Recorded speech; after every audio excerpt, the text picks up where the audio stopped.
आजकल के दौर में मोहब्बत सिर्फ हवस पूरी करने की हद तक है। जिसे मिलता रहेगा मोहब्बत होती रहेगी। एक बार इनकार मोहब्बत ख़त्म।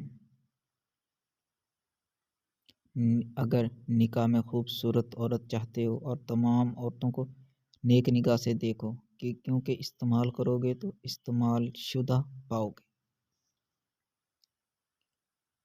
जो औरत अपने जिस्म में जिस तरह गैर मुहर्रम तेरी मुहर्रम के लिए तन्हाई में पेश करती है और खुशी होती है तो सवाब कमा लेती है। मर्द का प्यार और दिल बड़ा हो तो औरत उसके मर्द के पीछे पागल हो जाएगी।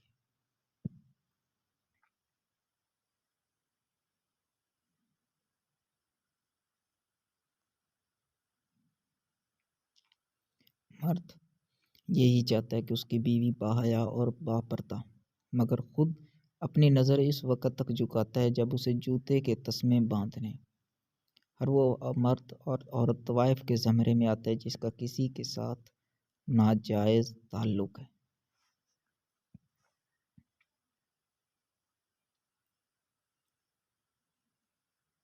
जवान बीवी से मुबाशरत करने के दो बड़े फ़ायदे। मर्दाना ताकत में इजाफ़ा होता है, लज़्ज़त में भी इंतहाई दर्जा का इजाफ़ा होता है।